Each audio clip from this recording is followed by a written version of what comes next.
Olá, povo de Deus! Estamos iniciando a nossa manhã com Deus, a jornada do tabernáculo de Moisés.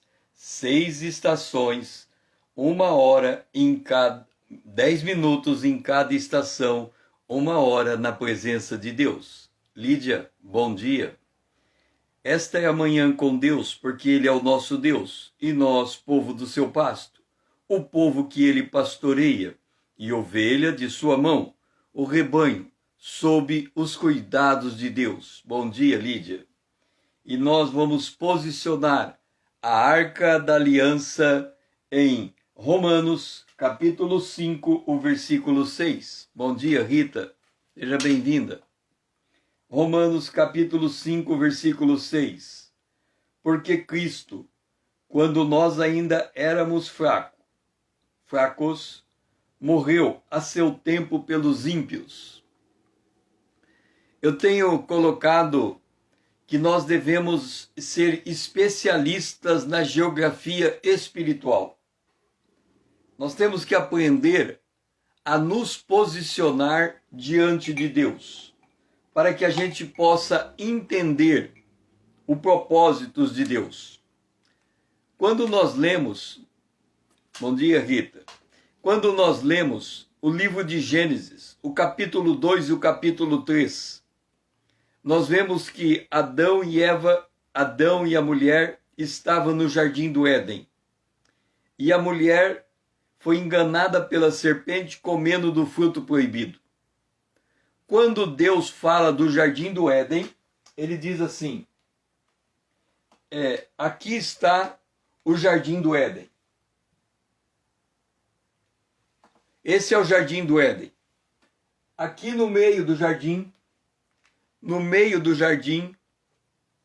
tem uma árvore da vida. Árvore da vida. Este é o meio do jardim do Éden. Seja bem-vindo, irmão Paulo. Bom dia. Quando nós lemos o capítulo 3, a mulher conversando com a serpente, ela diz o seguinte: aqui está o jardim do Éden. Aqui está o meio do jardim. O meio do jardim tem uma árvore. E a mulher diz que quem está no meio do jardim é a árvore da morte. Ou seja, a árvore do conhecimento do bem e do mal. O que está no meio do jardim? A árvore da vida, conforme diz Gênesis capítulo 2, ou a árvore da morte, conforme a mulher disse para a serpente em Gênesis no capítulo 3. Einstein, ele quebrou o paradigma, porque antes de Einstein nós tínhamos como paradigma do mundo a lei da gravidade. Depois de Einstein, nós passamos a ter a lei da relatividade. O que a lei da relatividade nos ensina? Que qualquer coisa é o centro do seu próprio universo. Ou seja, você pode ser centro do seu universo. Quem é especialista em saber que ele é o centro do seu universo é a criança. A criança acha que tudo gira em torno dela. Tudo é meu, é para mim, é feito para a minha existência. A criança, ela se coloca como referência de si mesma. Isto, se nós deixarmos a criança crescer com esse sentimento, a criança vai se tornar extremamente egoísta. O que a educação faz? A educação ensina para a criança que ela não é o centro do universo. É por isso que a criança deve obedecer os seus pais. Porque para a criança, o centro do seu universo é os pais. É dos pais que procedem tudo aquilo que sustenta uma criança. Mas a criança não vê assim. A criança entende que ela é o centro do universo. O que separa o indivíduo imaturo do indivíduo maduro é que o imaturo se considera o centro do universo. O maduro, ele ele consegue perceber que alguém além dele, ele consegue enxergar. É por isso que o maduro se coloca debaixo de autoridade. O imaturo não reconhece nenhum tipo de autoridade porque ele é autoridade de si mesmo. Aí nós temos então duas escolhas. Ou nós aceitamos que o centro do universo é a árvore da vida, instituído por Deus como centro do universo. Gênesis capítulo 2, a árvore da vida está no meio do jardim. Ou nós vamos para a posição da mulher e colocamos que no centro do universo está a árvore do conhecimento do bem e do mal. E nesse caso é a árvore da morte. Nós temos duas opções. Quando Paulo diz, Cristo, quando nós ainda éramos fracos, morreu a seu tempo pelos ímpios. Quando nós olhamos para a salvação, a nossa consideração é a seguinte: eu nasci em 1961. Eu nasci pecador. Então todos os meus pecados que eu vou cometendo ao longo da minha vida precisam ser perdoados por Deus. Por quê?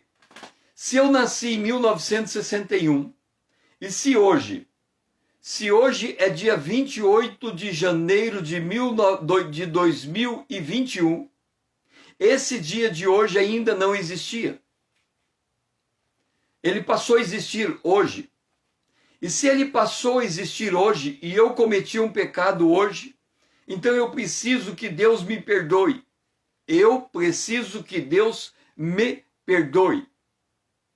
Como se Deus tivesse sido pego de surpresa e ele tivesse olhado para mim e dissesse para si mesmo, meu Deus, Deus dizendo isso, né? Meu Deus, eu não vi que o César no dia 28 de janeiro de 2021 iria cometer um pecado que não estava que eu não tinha pensado a respeito. Então eu preciso fazer algo para perdoar o César. Esta é a visão de quem se coloca como centro do universo. Tudo gira em torno dele. No entanto, o apóstolo Paulo diz que o centro do universo é Jesus Cristo e que ele morreu na cruz antes de eu nascer. Porque Cristo, quando nós ainda éramos fracos, quando nós ainda não tínhamos conhecimento, ele já realizou a obra. Ao seu tempo, no tempo de Deus, na plenitude do tempo, Jesus veio e morreu. Ele já morreu por mim. Ele já morreu pelo pecado em 1961. No dia que eu nasci, ele já estava morto. Hoje, no dia 28 de janeiro de 2021, ainda que eu cometa um pecado hoje, ele já morreu pelo meu pecado. Então, quem é o centro da nossa existência? Nós nos fazemos centro ou colocamos Jesus como centro? O centro da nossa existência é a árvore da vida ou o centro da nossa existência é o conhecimento do bem e do mal? Nós temos que entender, nós temos que saber nos posicionar espiritualmente. Então, quando eu cometo um pecado, Deus não tem que me perdoar, porque Ele já me perdoou. Antes que o pecado tivesse sido concebido, antes que eu tivesse cometido um erro, Ele já realizou uma obra no meu lugar. Ele já morreu no meu lugar. É por isso que Cristo, quando nós ainda éramos fracos, ele já morreu ao seu tempo pelos ímpios. Então, a obra de Deus já está pronta. Tudo que eu preciso fazer é crer nesta obra e me apropriar dos benefícios que ela me traz. E um dos principais benefícios que a obra de Cristo na cruz traz é o perdão sobre a minha vida. Eu já sou perdoado por Deus. E assim é você. Você já é perdoado por Deus. Antes de você cometer qualquer pecado que seja, Deus já tinha feito provisão para o seu pecado. Pai, nos ajuda a entender a real dimensão da obra de Cristo. Nós não somos o centro do universo, Senhor. Cristo é o centro do universo. Tudo foi feito por Ele e por causa dEle. E que nós possamos nos referenciar nele, sair de nós mesmos, para nos voltarmos para Ele, porque Ele é o nosso centro. Dá-nos esse discernimento. Nós oramos em nome de Jesus, o teu Filho amado, a quem nós amamos. Amém. Romanos capítulo 5, o versículo 9. Logo, muito mais agora no tempo que eu estou vivendo, agora no tempo em que você está vivendo, nesse tempo, hoje, agora, muito mais agora, sendo justificado pelo seu sangue, o sangue de Jesus que já foi derramado, o sangue de Jesus, ele foi derramado na cruz. Então, quando nós olhamos para a vida, quem está no controle da vida é a cruz de Cristo. Quem está no controle da vida é a cruz de Cristo. Nele estava a vida, e a vida era a luz dos homens. Então Jesus, ele agora, muito mais agora, nós somos justificados. Por que nós somos justificados? Entenda. Você pode dizer assim, César, você está me dizendo que a cruz é o marco de Deus para o perdão. Então, todo mundo que veio depois da cruz, todo mundo que nasceu no ano 0, ou Jesus morreu no ano 33 depois de Cristo, todo mundo que nasceu no ano 33 depois de Cristo está salvo pelo que Jesus fez no ano 33. Ok, é isso. Jesus morreu pelo pecador no ano 33. Mas César, você faz a seguinte pergunta para mim. A gente tem que aprender a perguntar. A maneira de nós entendermos a Bíblia é fazendo pergunta para a Bíblia. Você pode fazer pergunta para mim no comentário. Enquanto eu estou falando, você faz a pergunta, porque o comentário está aberto. Eu leio o teu comentário e, se for pertinente, eu uso e respondo a tua pergunta. Então você pode conversar comigo enquanto eu estou falando. O que acontece é o seguinte: eu falo a palavra de Deus. E se você não interagir comigo, eu continuo falando, porque a palavra de Deus tem primazia. E não é que eu não estou te ouvindo, eu falo ouvindo. Quer dizer, enquanto eu falo, eu estou prestando atenção no que você está fazendo. E se você pergunta, enquanto eu falo, eu respondo uma pergunta sua na minha fala. Ok? Então, nós temos que perguntar. Jesus, ele morreu pelo pecador. Aí você fala, mas e os santos do Antigo Testamento? Aí nós vamos lá para o Apocalipse, o cordeiro que estava morto desde a fundação do mundo. Quer dizer, quando Deus colocou a mão na massa para fazer os céus e a terra, no coração dele Jesus já estava morto. Então, Jesus já era o cordeiro de Deus antes do mundo, ou no exato momento em que o mundo começou a ser formado. Então, não há ninguém no planeta Terra que possa se arrepender antes de Deus ter entregue o seu filho pelo pecador. Então, Jesus já morreu. E quando ele morreu, entenda, ele é o Cordeiro de Deus. O que significa isso? Significa que nós colocamos a nossa mão sobre o Cordeiro e transferimos o nosso pecado para o Cordeiro. Foi isso que Deus fez. Deus, antes da gente nascer, ele já sabendo, porque ele tem todos os nossos dias registrados no seu livro lá no céu. Então, ele já sabe de antemão tudo que nós pensamos, fazemos, desejamos, sentimos. Ele já conhece a nossa existência na sua inteireza. Antes de acontecer, Deus já sabe a nosso respeito. E ele pegou tudo que era o nosso pecado, e todos os nossos pecados executados, feitos, e jogou sobre Jesus. E ele derramou a sua ira sobre Jesus. Quando diz que nós somos justificados, significa o seguinte: entenda você isto. O salário do pecado é a morte. Jesus, ou Deus, não pode abrir mão da sua justiça. Então, a única forma dele nos perdoar é se ele nos matar.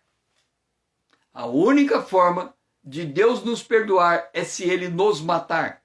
porque o salário do pecado é a morte. Ou seja, para que eu seja recebido na presença de Deus, eu tenho que morrer. Mas acontece que eu não posso me salvar, porque se eu morrer, é porque eu morri como pecador. E se eu morrer como pecador, significa que quando eu for ressuscitado, eu vou... A Bíblia diz,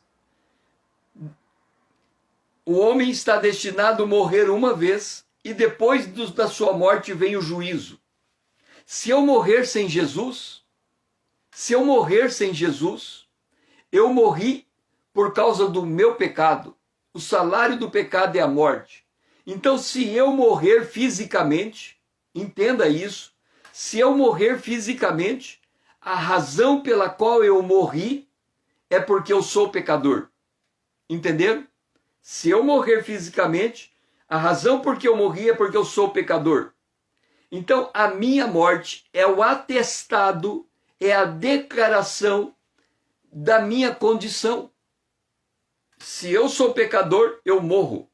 Se eu morri como pecador, quando eu ressuscitar, eu terei que ser julgado por Deus, sentenciado para a segunda morte e lançado no lago de fogo e enxofre preparado para o diabo e seus anjos. Então, eu preciso de alguém morrer no meu lugar. Porque se alguém morrer no meu lugar, o salário do pecado é a morte. Esta pessoa que morreu no meu lugar, ela morreu e sofreu o juízo de Deus. Mas se esta pessoa que morrer no meu lugar, ela morrer sem nenhum pecado, como ela morreu no meu lugar, a morte dela me perdoa. E a ressurreição dela me justifica. Porque o cordeiro é puro, é perfeito, é santo. Então, quando ele morre, ele não tem culpa dele morrer. Mas eu tenho culpa dele morrer.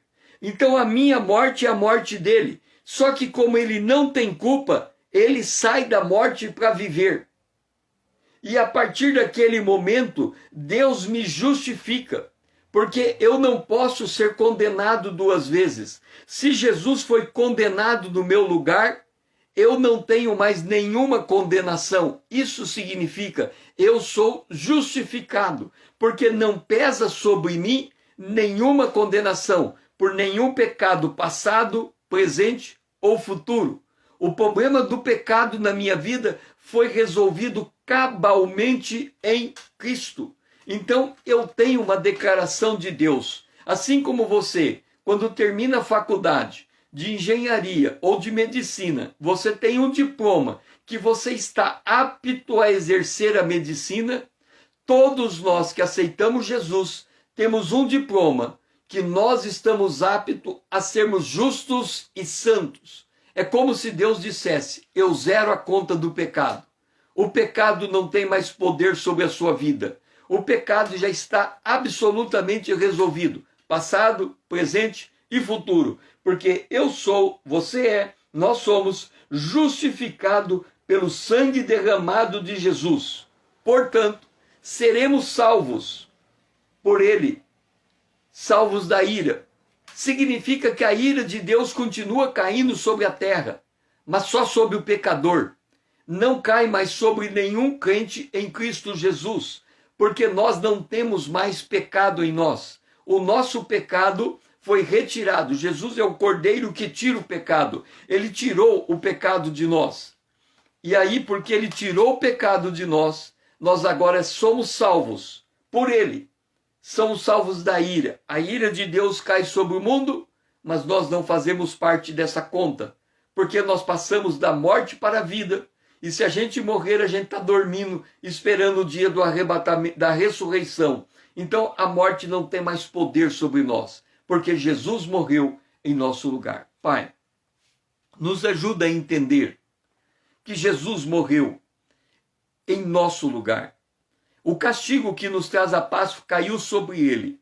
Ajuda-nos a entender que todos os nossos pecados, passado, presente, futuro, estão perdoados pelo sacrifício que ele fez, porque o sangue dele derramado nos deu justificação, nos justificou, nos declarou justos, nos declarou santo, nos declarou uma nova criatura, nos declarou que somos perdoados e por causa disso podemos ser uma nova criatura. Esta é a nossa oração, em nome de Jesus, o teu Filho amado, a quem nós amamos. Amém.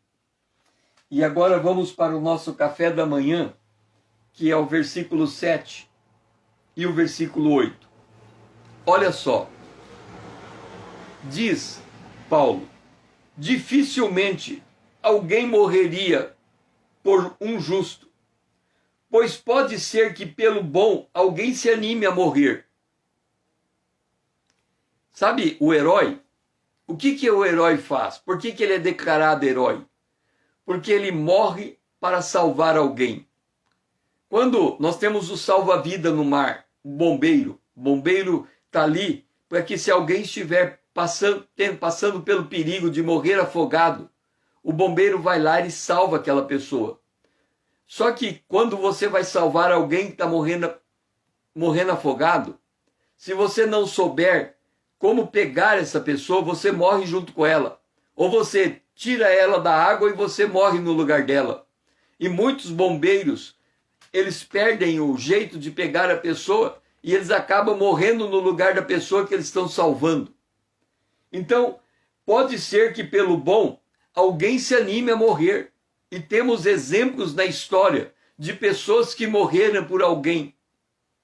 Agora, Deus prova o seu próprio amor para conosco pelo fato de ter Cristo morrido por nós, sendo nós ainda pecadores. Por quê? A obra da cruz foi feita no ano 33 depois de Cristo. Eu nasci no ano 1961 depois de Cristo. Quer dizer que no dia que eu nasci, Cristo já tinha morrido na cruz. Aí você fala, mas e os santos do Antigo Testamento? Então vamos para o Apocalipse. Ele morreu desde a fundação do mundo, o Cordeiro estava morto.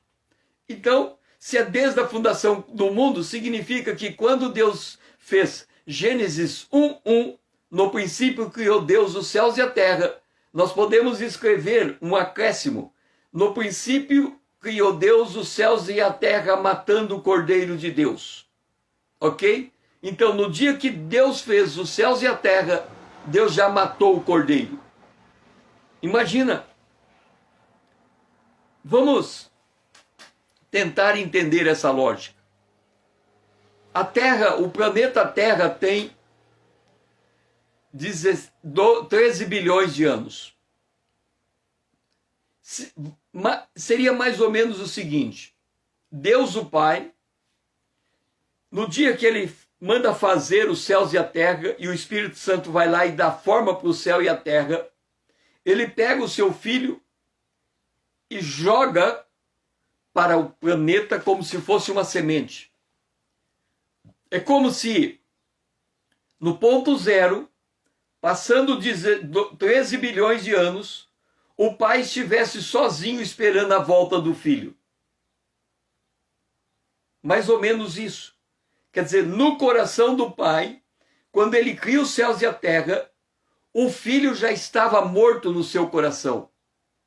Então o pai passou 13 bilhões de anos esperando o filho retornar para casa. Porque no coração do pai o filho estava morto. E o filho só morreu 13 bilhões de anos depois, no ano 33 depois de Cristo, quando ele morreu. E o pai, ele, na morte de Jesus, ele vira o rosto e Jesus diz: meu pai, por que me desamparaste? A gente pensa nesse lamento como um lamento daquele momento. Mas é um lamento que vem desde a criação do mundo. Quer dizer, Deus, o Pai, esperou 13 bilhões de anos para ter o filho de volta. Jesus disse: Pai, me dá aquela glória que eu tinha. A glória que o filho tinha. Quando Deus disse: vamos criar os céus e a terra, o filho disse: eu morro pelo pecador. Então, se você vai morrer, Morto está. Jesus espera 13 bilhões de anos e aí ele morre no ano 33. Então Paulo diz, Deus prova o seu próprio amor para conosco pelo fato de ter Cristo morrido por nós, antes de nós termos consciência desta verdade. O que nós estamos entendendo aqui? Nós estamos entendendo a provisão de Deus. Nós estamos entendendo o cuidado de Deus. Nós estamos entendendo a vontade de Deus. Nós estamos entendendo o amor de Deus para conosco, porque este amor é um amor que extrapola o nosso entendimento, extrapola a nossa capacidade de antever o que Deus está fazendo por nós. Por isso que quando nós lemos o livro de Provérbios, no capítulo 8, deixe-me ver se é o 8, é o 8, diz, a sabedoria, capítulo 9, a sabedoria edificou sua casa, lavrou as suas 7 colunas, carneou seus animais, quer dizer, a sabedoria já fez a provisão, já carneou seus animais, misturou seu vinho e arrumou a sua mesa, já deu ordem às suas criadas, e assim convida desde as alturas da cidade. Quem é simples, volte-se para aqui. Aos falsos de senso diz, vinde, comei do meu pão e bebei do meu vinho que misturei.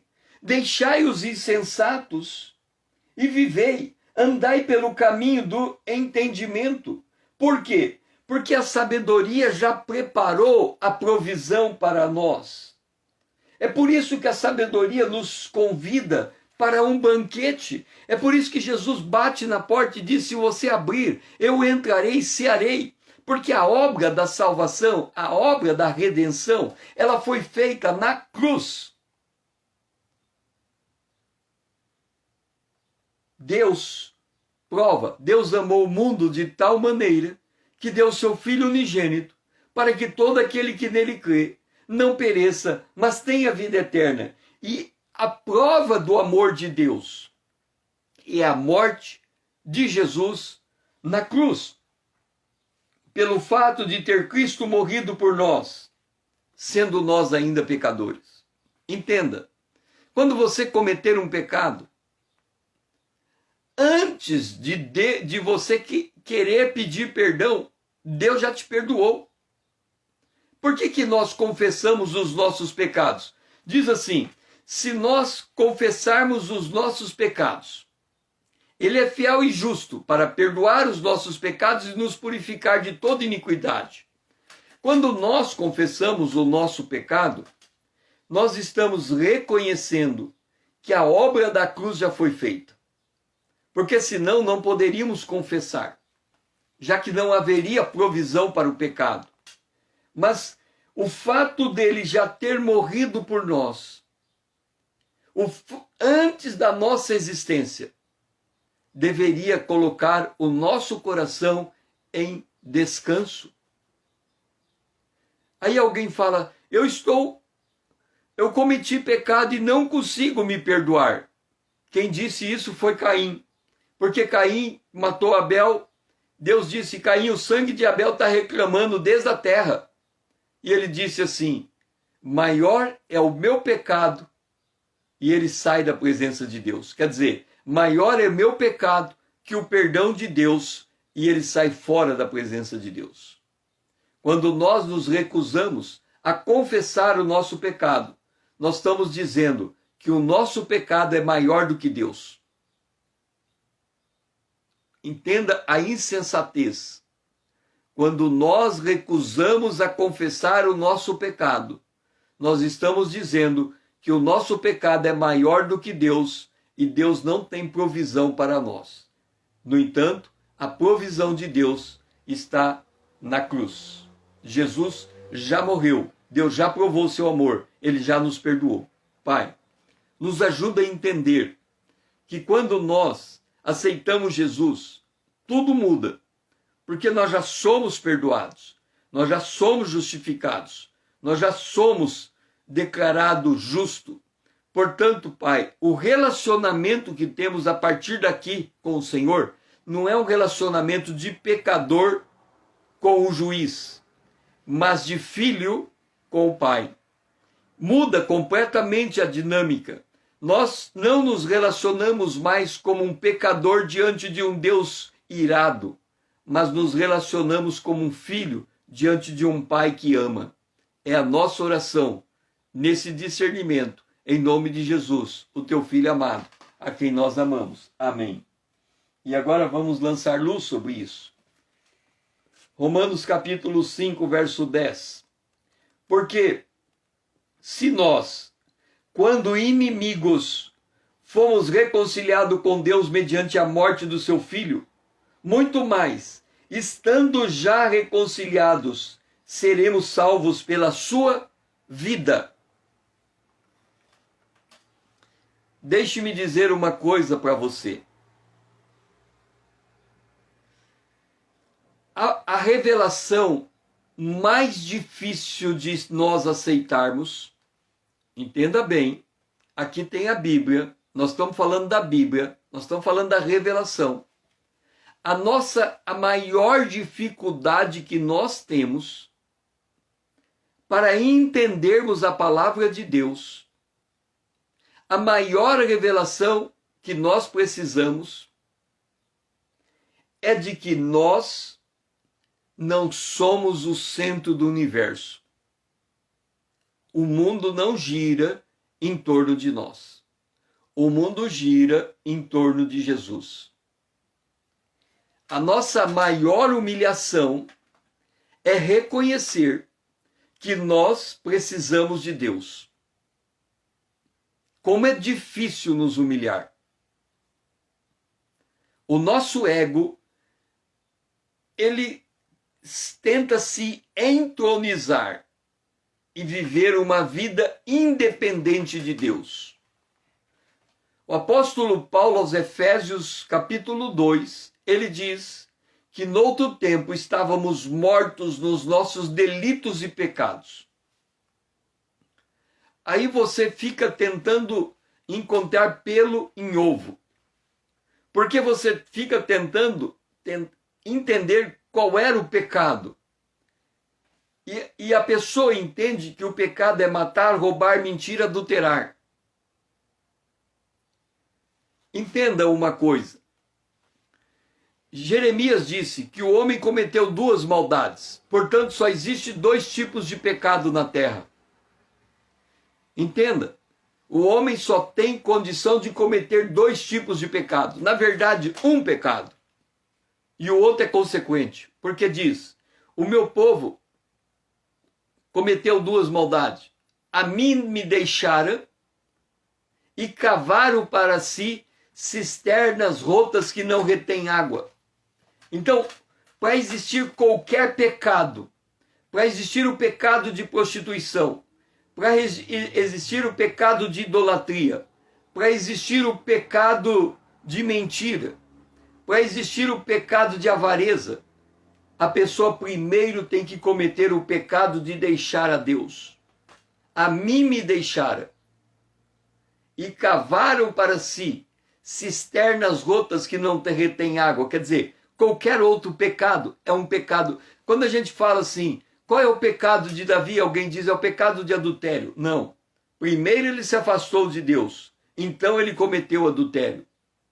É por isso que Paulo diz, ande em espírito, e você não vai cumprir as concupiscências da carne. Portanto, quando eu me volto para Jesus e deixo ele liderar a minha vida, eu não cometo pecado. Se você quer ter uma vida santa, você tem que aprender a andar com Deus. Andar com Deus é a condição essencial de quem é filho de Deus. Porque toda pessoa que recebeu Jesus como Salvador, ele é filho de Deus. Ele é filho de Deus por dois motivos. Primeiro, porque Jesus morreu no seu lugar e o perdoou. Segundo, porque por você crer na obra da cruz, o Espírito Santo passou a habitar dentro de você. Então você é filho de Deus, porque você tem o Espírito de Deus. Ok? Você nasceu de novo. Você agora é filho de Deus. Mudou completamente o teu relacionamento com Deus. Você não se relaciona mais do servo para o Senhor. O servo tem que prestar obediência ao seu Senhor. Mas esse não é mais o nosso relacionamento com Deus. Nós não temos que obedecer a Deus. Nós temos que amar a Deus. Qual a diferença? Quem obedece se vê obrigado a obedecer, mas quem ama faz por amor aquilo que o outro é obrigado. Então Jesus disse: quem guarda as minhas palavras, este me ama. Então muda completamente o relacionamento. Eu não peco, não é porque eu estou obedecendo a lei. Eu não peco porque eu amo a Deus, guardo a palavra de Deus e Deus me lidera. E quando Deus me lidera, Ele me afasta do pecado. E aqui está dito: nós éramos inimigos e fomos reconciliados. Agora que somos reconciliados, seremos salvos. Como que seremos salvos? Nós já somos salvos no Espírito. O Espírito de Deus habita no nosso espírito humano. O Espírito já está pronto. Nós estamos sendo salvos na nossa alma e nós seremos salvos no nosso corpo. O nosso corpo vai ser glorificado.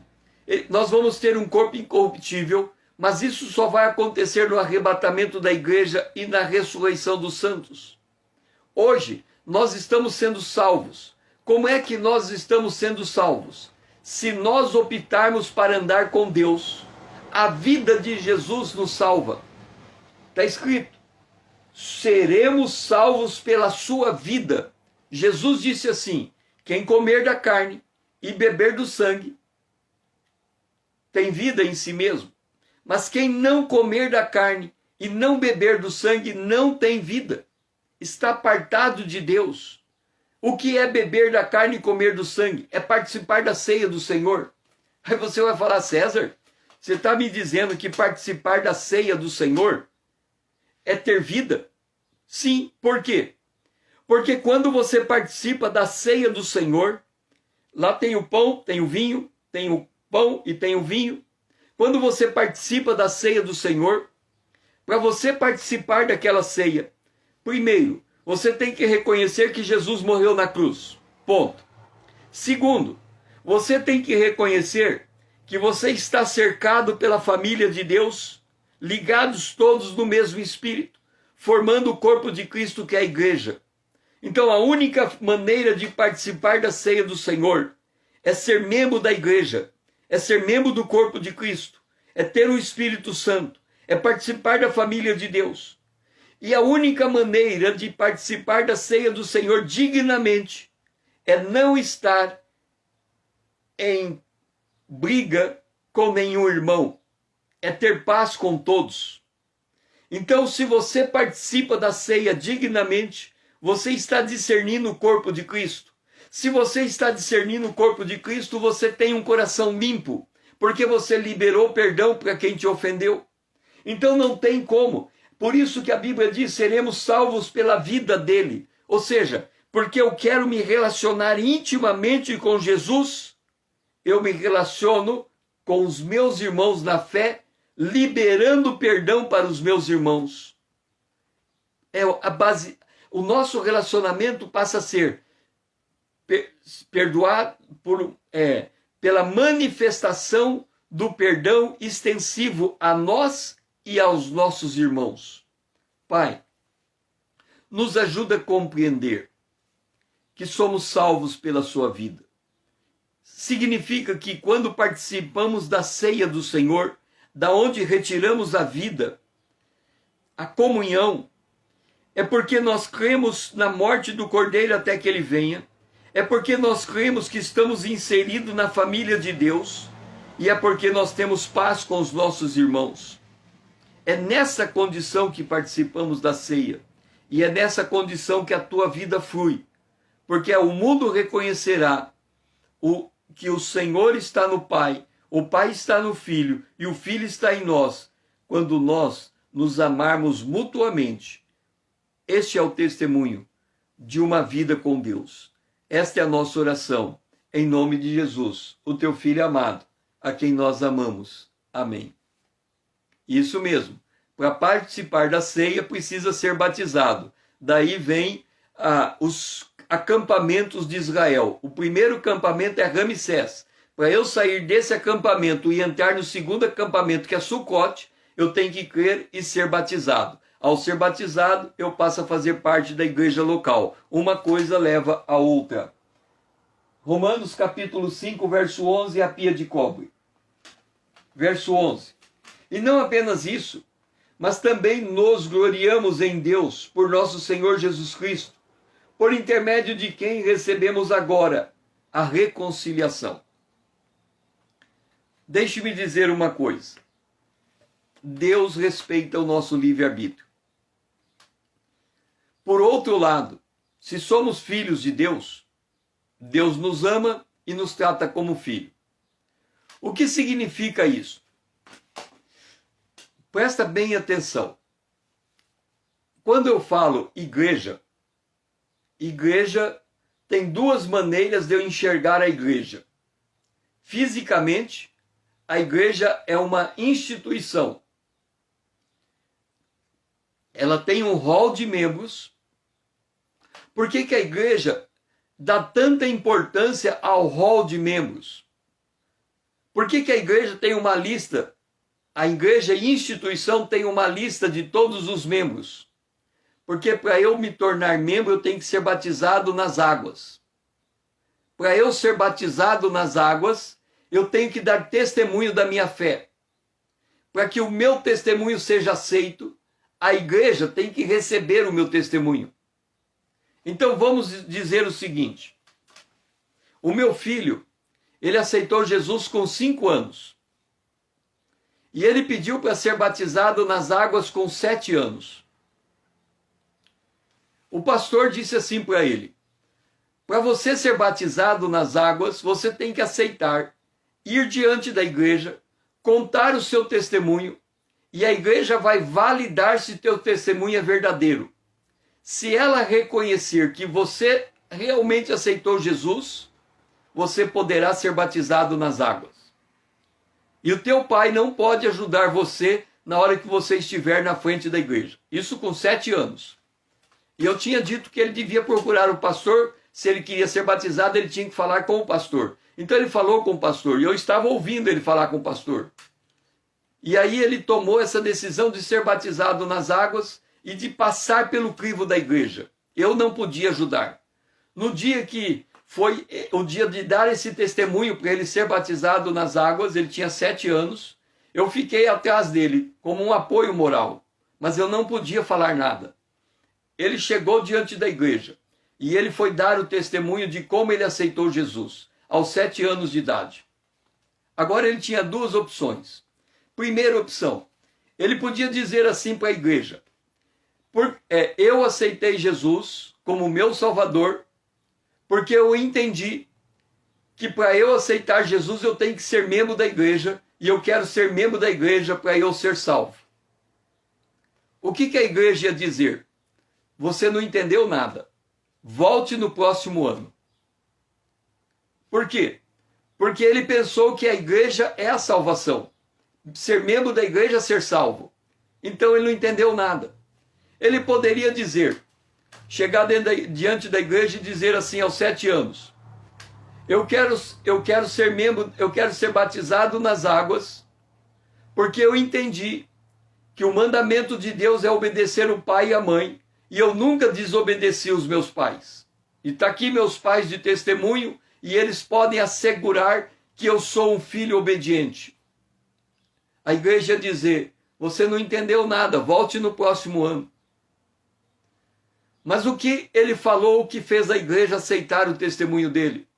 Ele disse assim: aos 5 anos de idade, eu ouvi o pastor pregando que Jesus morreu pelo pecador, e eu fui à frente e aceitei Jesus como meu Senhor e Salvador, porque ele morreu no meu lugar e agora os meus pecados estão perdoados. Aí a igreja disse: nós concordamos com o seu testemunho, porque o seu testemunho está de acordo com a Bíblia. Se você ouvir, crer que Jesus ressuscitou dentre os mortos e confessar, você está salvo. Então a igreja aceitou o testemunho dele aos 7 anos de idade e ele foi batizado nas águas. Entenda, por que ele foi batizado nas águas aos 7? Porque ele deu um testemunho público da sua fé. E aqui está dito assim: e não apenas isso, mas também nós nos gloriamos em Deus. O que significa isso? Significa ter consciência do que Deus fez. Significa que nós estamos absolutamente conscientes de como se processou a nossa salvação. E nós voluntariamente nos colocamos na condição de aplicar esse testemunho na nossa vida, ou aplicar esta obra de Deus em nossa vida. Então, a Bíblia diz: quem crer? Eu creio. Crer em quê? Que Jesus morreu pelo meu pecado e ressuscitou. Muita gente crê nisso. Você fala com ele, ele crê. Mas aí você vai e fala: então vamos colocar a tua crença em prova. O que eu tenho que fazer para eu provar que eu creio? Seja batizado nas águas. Batizado nas águas? Quando eu nasci eu fui batizado. Mas a Bíblia diz: quem crer e for batizado. Primeiro vem o ato de crer, depois vem o ato do batismo. Se você está dizendo que você nasceu e foi batizado, você não falou nada, nem sabia o que estava acontecendo. Como é que você então inverte a ordem da palavra de Deus? Se você crer, você é batizado. Então ele olha para a Bíblia e diz: realmente, eu criei no dia 20 de outubro de 79. É quando eu criei. Significa que o meu batismo tem que ser depois desse dia. Então eu tenho que procurar a condição de ser batizado. Então eu tenho que procurar uma igreja que crê no mesmo que eu estou crendo. Então se a minha igreja diz que eu sou batizado na hora que eu nasci, esta igreja não entendeu a salvação. Então eu tenho que sair desta igreja e procurar uma igreja que entende que a salvação se dá quando eu entendo a mensagem da cruz. E aí eu vou para esta igreja e digo: eu quero ser batizado nas águas aqui nessa igreja, para eu congregar com vocês. Aí o pastor daquela igreja vai dizer: para você ser batizado nas águas nessa igreja, você tem que dar o teu testemunho público de fé. E a igreja, a assembleia, a congregação vai examinar o seu testemunho para verificar se ele confere com a Bíblia. Aí eu dou o meu testemunho. Eu creio que Jesus morreu pelo meu pecado e ressuscitou para me justificar. E crendo nisto, eu me torno filho de Deus. A igreja concorda que o meu testemunho confere com a Bíblia. E eu voluntariamente passo a congregar naquela igreja. Isto significa: nós nos gloriamos em Deus por nosso Senhor Jesus Cristo, por intermédio de quem recebemos agora a reconciliação. Quer dizer, eu vou andar na presença de Deus em conformidade com a palavra de Deus, porque eu creio que eu ouvi a voz de Deus, que Jesus morreu no meu lugar e ressuscitou para me justificar. Então a nossa fé é centrada nele. Nós fazemos as coisas por causa dele. Nós vivemos para ele e não mais para nós, porque a vida está no centro do jardim, que é a árvore da vida, que é a cruz de Cristo. A morte está no conhecimento do bem e do mal. Então, se eu abro mão do meu conhecimento, abro mão do meu entendimento e me aproprio do entendimento da palavra de Deus, me aproprio por fé daquilo que Deus está falando comigo, então eu estou salvo. Pai, ajuda a entender que a nossa vida não gira em torno de nós, mas em torno de Cristo. Que nós temos que sair da nossa zona de conforto e crermos no Senhor. E que nós voluntariamente devemos manter o testemunho da nossa fé, nos gloriar em Deus. Significa andar com Deus, significa permanecer na dependência de Deus, significa agir como filho de Deus, significa me relacionar contigo. Me ajuda a entender isso, em nome de Jesus, o teu Filho amado, a quem nós amamos. Amém. E agora nós vamos para o verso 12 de Romanos capítulo 5. Portanto, assim como por um só homem entrou o pecado no mundo, e pelo pecado a morte, assim também a morte passou a todos os homens, porque todos pecaram. Entenda isto. O problema da morte na humanidade foi a escolha de Adão. Adão, lá no Jardim do Éden, o primeiro homem criado, ele se tornou o representante legal de toda a humanidade. E quando ele foi submetido à prova, ele perdeu. Ele desobedeceu a Deus. Qual que era a prova? A árvore da vida está no centro do jardim, mas a árvore do conhecimento do bem e do mal, quem dela comer morre. O que fez a mulher? Ela viu que a árvore do conhecimento do bem e do mal estava no meio do jardim. E ela achou a árvore agradável à vista, boa para se comer, boa para ter entendimento. E ela comeu, deu ao marido, e ele comeu, e ambos morreram. Porque a morte vem pelo homem, e não pela mulher. Se a mulher comeu primeiro do que o homem, se a mulher viu o pecado. É porque quando Deus criou o homem, e ele disse que no centro do jardim estava a árvore da vida, a mulher ainda não tinha sido criada. Então Deus criou o homem e disse: esta é a árvore do conhecimento do bem e do mal, se você dela comer, você morre. Aí Deus pegou o homem, colocou o homem para dormir, tirou uma costela do homem, fez uma mulher, entregou a mulher para o homem, e a mulher se tornou ajudadora do homem. Qual era o papel do homem? Dizer para a mulher: esta é a árvore do conhecimento do bem e do mal. Não pode comer dela. Esta é a árvore da vida. Esta é a árvore que podemos comer para ter vida. Só que Adão cometeu um erro que muitos cometem ao longo da sua existência. Qual era a proibição de Deus? Não pode comer dessa árvore. O que Deus disse? Dessa árvore você pode comer porque nela você tem vida. E aí, Adão, ele tem o cuidado para não comer dessa árvore. Mas ele comete um erro. Quando a mulher chega perto da árvore, ele diz assim para ela: cuidado, não toque nessa árvore e nem coma dela. Deus quer nos manter longe dessa árvore. Então não toque na árvore. A mulher chega diante da serpente e ela diz assim: serpente, eu não posso tocar na árvore, eu não posso comer da árvore. Vamos dizer que aqui tem um fruto. Está aqui, ó. O fruto da árvore. Está vendo aqui, ó? O fruto da árvore. Eu não posso comer desse fruto. O que é comer? Para comer eu tenho que pegar e comer, mastigar.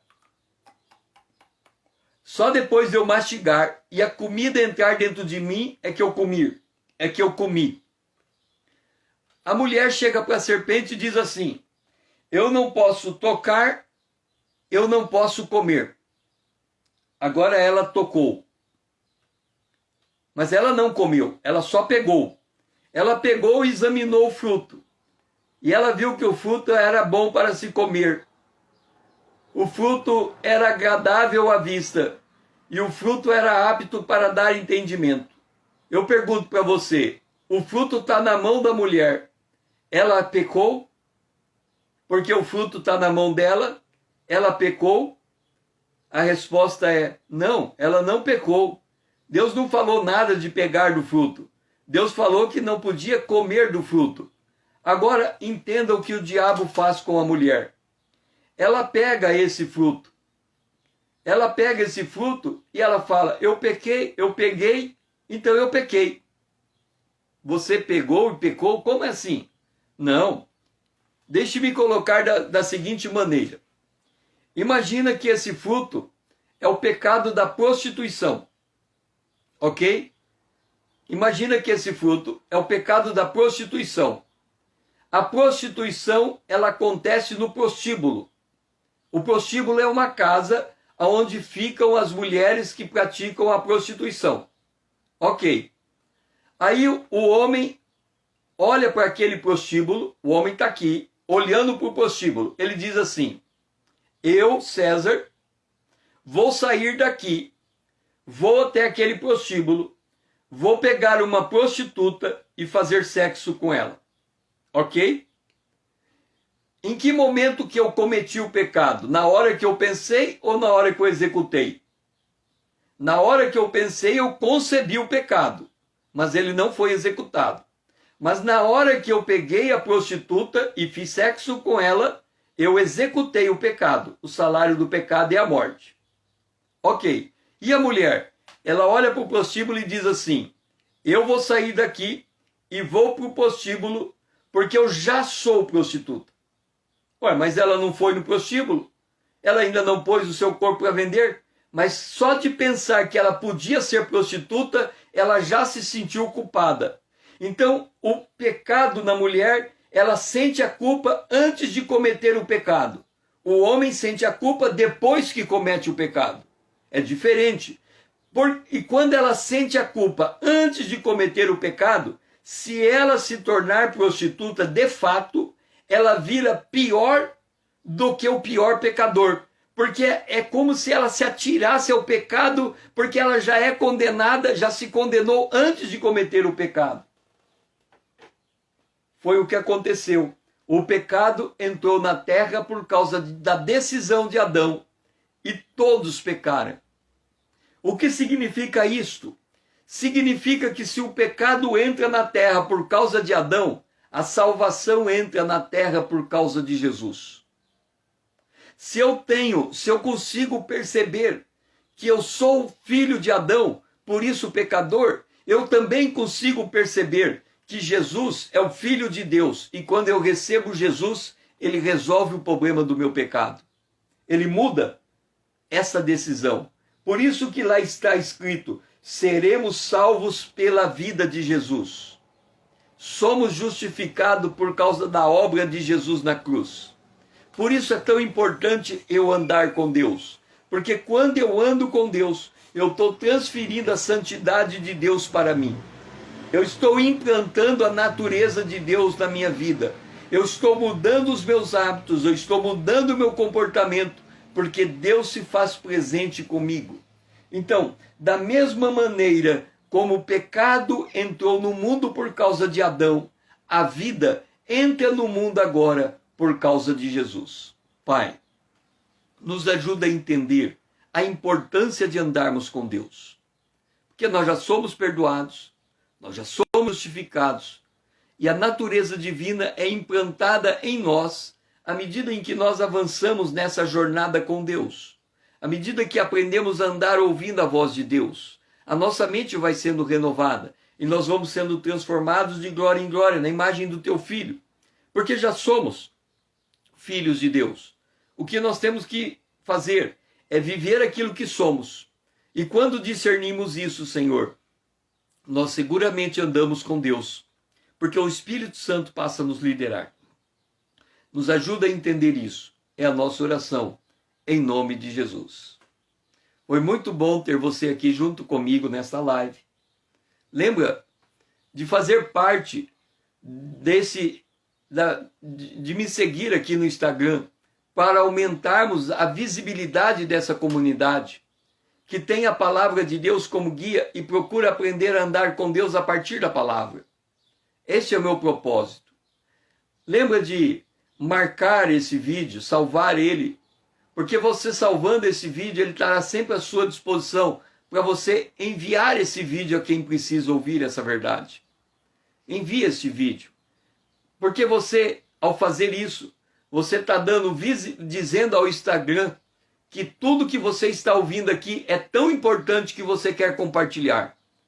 Você está declarando que a mensagem que você está ouvindo aqui precisa ser também levada para outros. E a maneira de você me ajudar é fazendo parte da minha conta no Instagram, me seguindo, distribuindo esses vídeos, mandando esse aviãozinho para os seus amigos, para os seus conhecidos, e me ajudando a fazer aumentar essa comunidade, para que nós possamos fazer esta mensagem chegar mais longe. Nós fomos reconciliados com Deus e é nessa dimensão que estamos vivendo com Cristo. Que o Senhor seja louvado, que você seja abençoado nesse dia e que você viva continuamente nessa dimensão. Amém.